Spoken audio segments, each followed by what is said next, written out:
Welcome to the Smith Publicity All Things Book Marketing Podcast, offering tips, insights, and advice from the best in the publishing industry.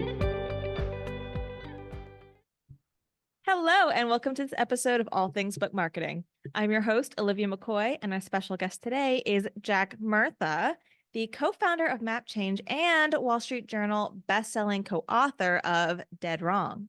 Hi, Jack. Hey, Olivia. It's so good to be here today. Thank you for joining us. I'd love for you to start by telling us more about what you do and how you help authors and thought leaders.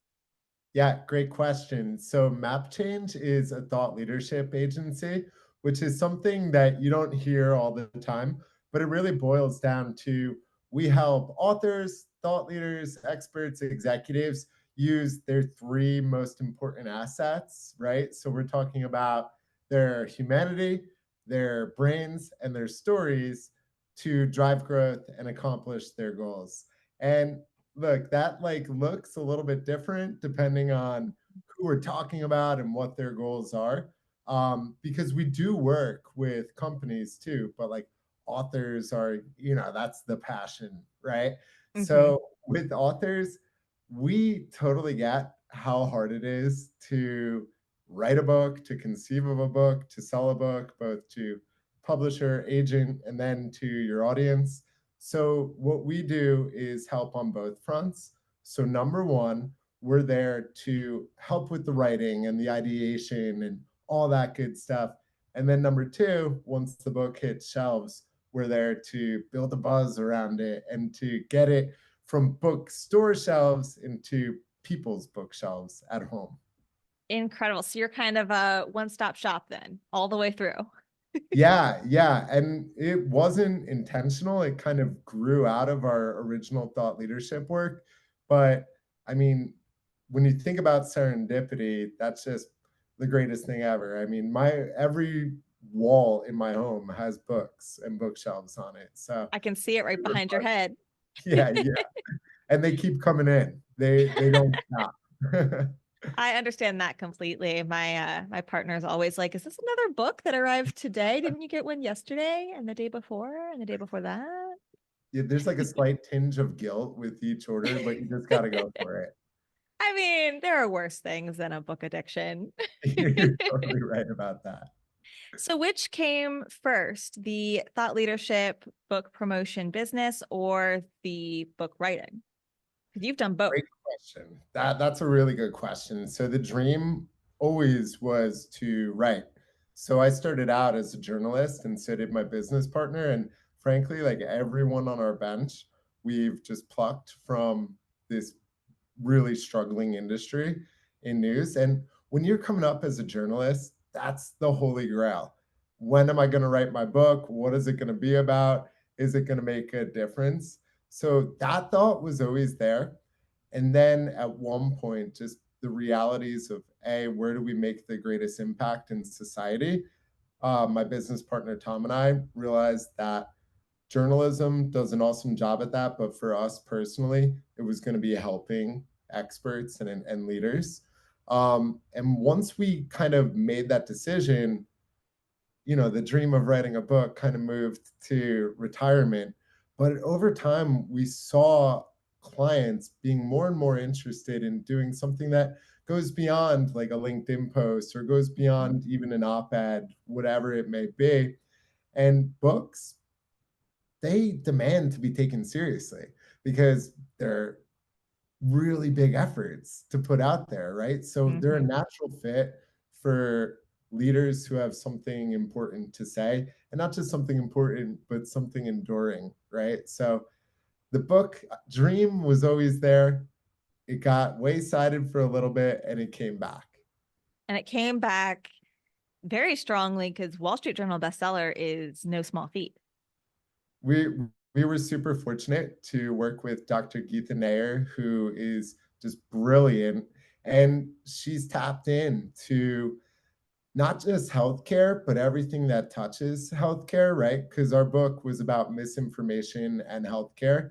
So you're really talking about an issue that is society-wide. And Dr. G knows it inside and out.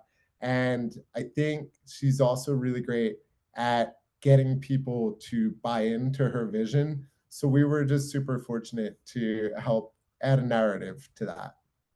That's so great.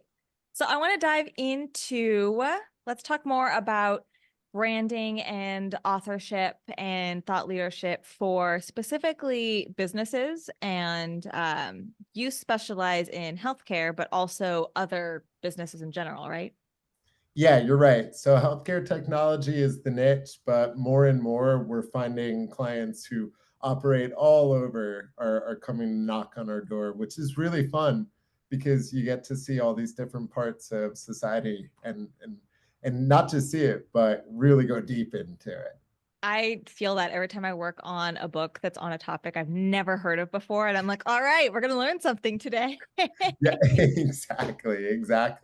It's way more fulfilling than just like Wikipediaing for a few hours, right? Agreed, completely. What is the difference between a business brand and an author brand? Is there a difference? I love this question, and I think it's really important because a lot of people and organizations are with it right now. So I guess let's start like at the beginning, right? Traditionally, when we think of a company's brand, we think of it as just that, like the company. And too often, people think of it through the lens of like all about the company. So to do a company's brand or an organization's brand in the right way, you really have to start with their customers, their target consumers, right? Like, who are they? What are the problems that they're facing? What matters to them? And then you kind of pull in, okay, who is this company? And what makes you different? What makes you able to solve the problems that your customers are facing? And what makes you uniquely valuable, right? So like that's the core thinking behind a company's brand. And when it comes to an author's brand or really like any personal brand, it's the same exact thing except for an individual. Okay. So it's similar, and that does sound a lot like what we do when we're talking about branding an author is, okay, who are you trying to reach? What are the pain points you're addressing? How are you helping address those pain points? And then let's make sure that your name as the author is the overall umbrella of your brand. So everything else goes underneath it. And I feel like it's very similar for a business, and they do educate each other. But it's interesting because I oftentimes working primarily with authors, you working primarily with businesses. This will be fun. We put the author name as the URL, the main umbrella, and then we'll like introduce the business underneath that. The business is part of what they're doing, part of what they do under the brand of who they are and what their expertise is. But also for business websites, you have that about page where the person is part of the greater business. So how do we integrate the two? How do we make sure that they match up and help each other instead of compete against each other? It's such a good question, and it's something that we see as a friction point over and over, right? For a few reasons. I mean, one, traditionally in our society, like the executive has served the business, and that is what boards expect. That's what investors expect. That's what everybody expects. But in the digital age, things have kind of gotten turned around, right? Mm-hmm. So, I guess we'll start with the problem here. The core problem is that we're all inundated with marketing.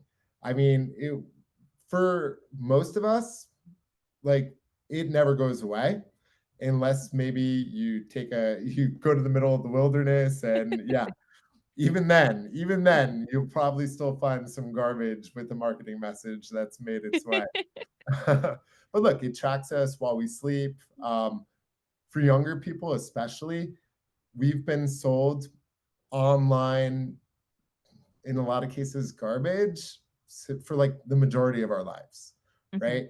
So as a result of this, we're dealing with trust issues. If you are a business, an executive, a marketer with something important to say and something of value to transmit to your audience, the job is a lot harder just because of the inundation. Mhm. So like what does that end up meaning in terms of the people? Mhm. We still trust people. In fact, now more than ever, and you see it outside of the worlds that we operate in, just with basic day to day, like how do I get my news and stuff like that. We're looking for like human beings to connect with. So the executives kind of, and not just executives, but experts, authors, whoever, it could be anyone within a company, they take on such a bigger role now because they can put their humanity front and center. And yes, you can still get at the core messages that the business wants to deliver, but you wrap it up in a way that people can relate to. You got to make it authentic. It's got to be real, like it Mhm. can't be this like cardboard cutout of a person because we see through it, right? But when you can authentically connect with someone, I mean, that is so powerful for a business. I have seen the line between the business and the business expert has become a lot grayer, a lot wishy-washier, especially in recent years. I think a lot of people are now saying not only am I a part of this bigger thing, but I am also myself an expert. And that is just happens to be where I work and where I do that thing. Yeah. Yeah. Mhm. And look, like it's all time related, right? You don't know from the outside consumer's perspective what is that executive or expert's goals for their life ultimately, right? And their career. But in the moment, like when an executive or an expert is with a given company, the alignment that you asked about Yeah. earlier, right? It cannot be super forced, Mhm. right? Because we're going to see through that too. It's got to be natural. And we're fortunate that in most cases, companies hire people who are good fits for the company. So it kind of happens on its own. But like, if you're going to be out there building your personal brand, you can't just make it a carbon copy of the company you work for because things change. And you really got to plant the flag for yourself. Why is it important to do branding at all? Why can't we just write the book and then set up a bunch of ads and let it do its thing? It's such a good question, and it's a question that I get a lot, especially from people who we're talking to about working together with, and you know they might want to start really quickly, or they have limited time and resources to invest in this. But I will tell you, the number one mistake that I see leaders make is rushing to market with the half-baked message just for the sake of rushing to market with any message at all. So let's go back to the beginning, right? A good brand is all about your customer or your audience and their needs. And then the brand ties that all together to help them solve that and to build connections with these people, right? Like Mhm. I think about it in a way like what you're doing right now with this podcast. Yes, people definitely tune in for the advice and for the guests, but I'd be willing to bet that most people are tuning in because they feel like they have a relationship with you. Um, yeah. I hope so. That's so sweet. I love that idea. Yeah. So, I mean, when we think about a brand and its relationship to marketing, publicity, you can do marketing and publicity without a brand for sure. And sometimes you could get good results. But I think about it as compounding returns on your investment, getting the greatest ROI possible, right?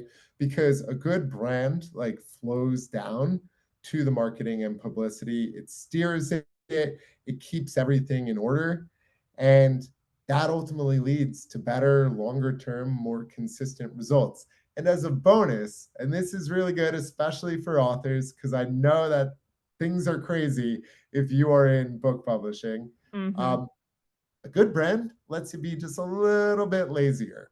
I'm not talking like I'm not talking about it giving you license to go out and just do a bunch of low effort content.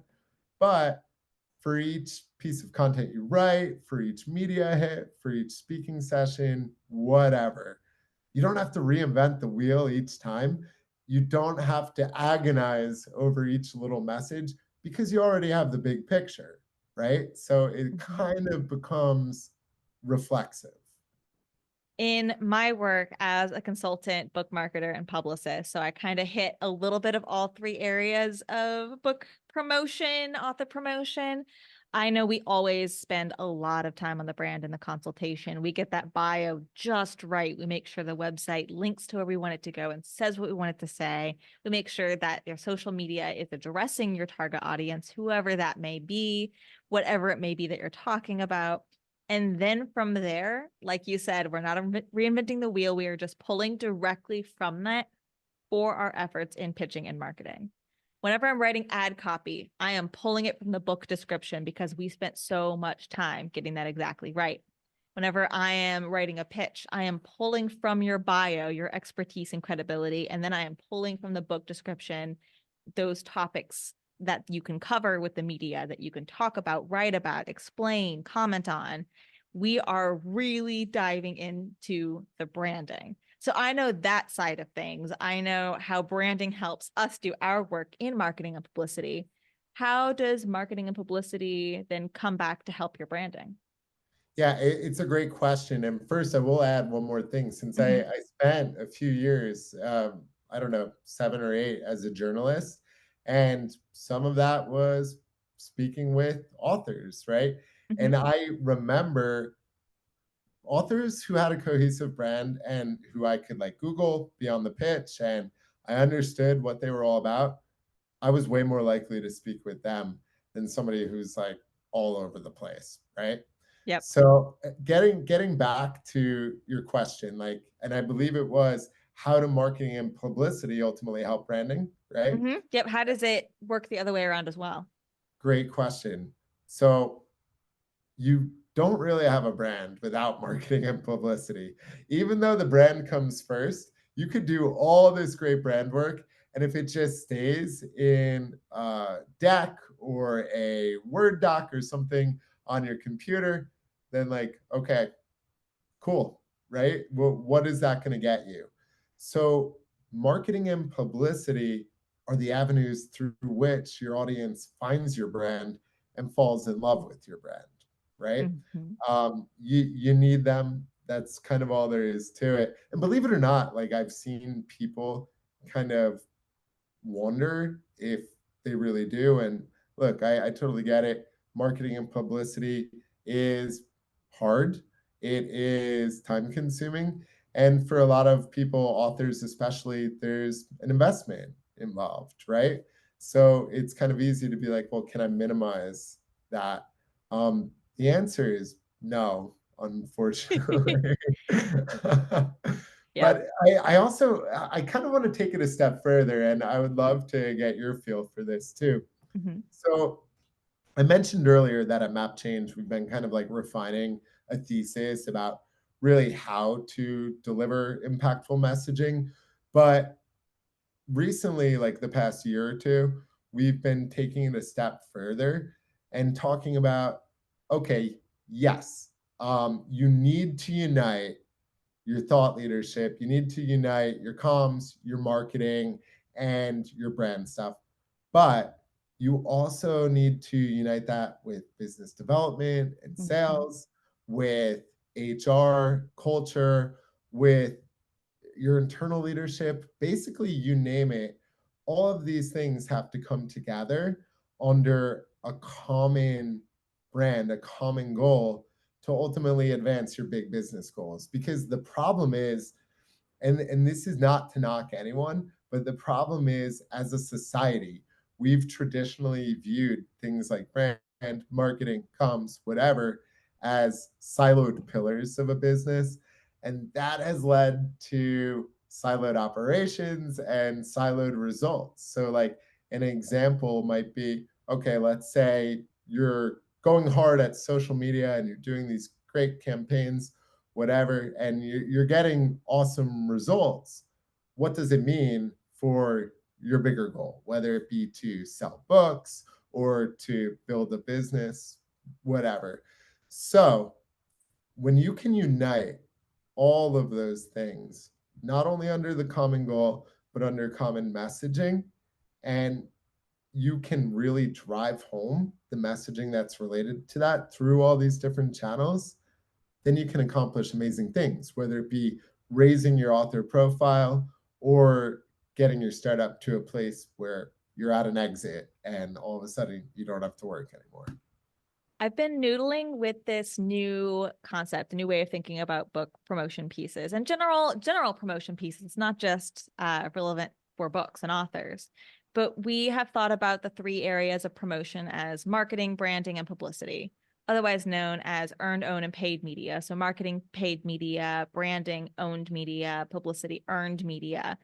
And that's kind of what they are. But I've been trying to figure out how to talk about them for what they do for you and your work and your audience. And so I've been noodling with it, and I'm going to share it for the first time, is that I'm thinking branding is your call to action. That is what you want people to be doing, whether it is signing up for your consultation services or educating your audience on something or some piece, or bringing awareness to something they may not already know about, but it's the action piece, the sign up for my newsletter, follow me on social media, reach out to me, contact me about this, buy the book, whatever, call to action. And then publicity is the credibility for that brand. So it's the social proof that you know what you're talking about, you know what you're doing, and other people trust you and believe in you. So that's, reviews and commentary, interviews, writing, all of that greatness. And then marketing, that's the visibility piece. So now you have the credibility, you have what you want them to do with the call to action, but how are they going to see it? It's pay to play with those algorithms to make sure that you are front of mind, that you are reaching the people you're trying to reach with those other pieces. And that's been really fun to kind of think about and explain to authors who are trying to understand, why is it important to do this thing if I'm already doing this thing? Well, because it's only going to make what you are doing more powerful and more effective. I love it. And I think you hit the nail on the head there, that we have to be thinking from a place of value. We in the Marcoms and branding space have been a little bit conditioned to be like just a little bit complacent, right? Because organizations and authors and pretty much everyone has come to view these things as necessities, if not all three of them, at least portions of them. And the people with whom we're working, that's especially true, right? Because they chose to work with us. So they obviously see a need. But that has also led to kind of like a box checking of a lot of the work we do.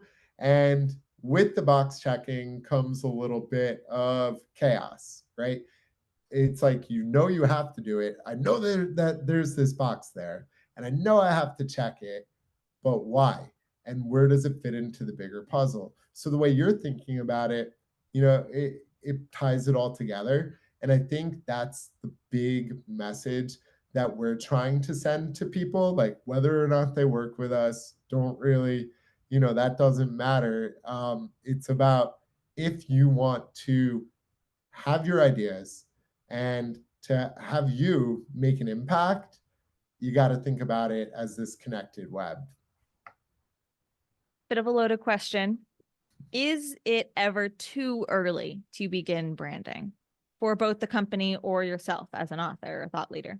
That's such a good question, and it's a tough one.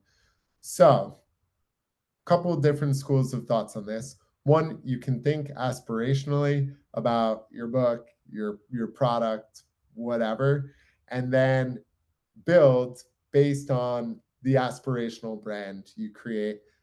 There are some problems with that, obviously, like reality getting in the way. Maybe you can't build what you were hoping to. But when I speak with new clients, I want them to have some idea of at least who they are authentically. If you authentically don't know yourself yet, then maybe you should wait. If you have no idea what it is you want to put out there into the world, who you are, and no idea the impact you want to make, then maybe you should spend some time getting to know yourself and your goals first. So I guess I would say you have to have some awareness of yourself, and you got to know what you want to do in this world. We're only here for so long. And at the end of the day, we don't leave much behind, but we can leave behind some type of impact. We can make this place just a little bit better. And if you line yourself up to do that, then let's go. Let's get you in a brand session. Take your time, invest in yourself. I love that advice. And it is something I also am constantly preaching to anyone that will listen. Everyone, for a long time we heard it's not a race, it's a marathon, but both imply speed and timeliness. But really, once you're an author, you're always going to be an author. Once you are working in a field, you are now a professional of that field. It doesn't end until you retire or the book fades into obscurity or whatnot.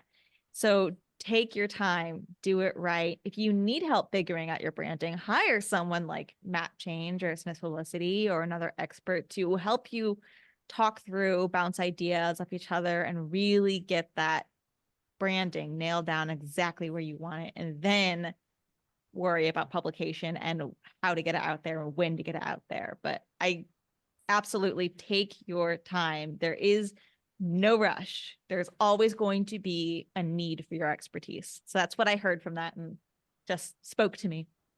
Well, what you just said, I love it, because I think you elaborated a little bit too. And look, we are in this world where everything moves at 1,000,000 miles an hour. And I think the idea to take your time and do it right is, hopefully it's going to be revelatory for some people.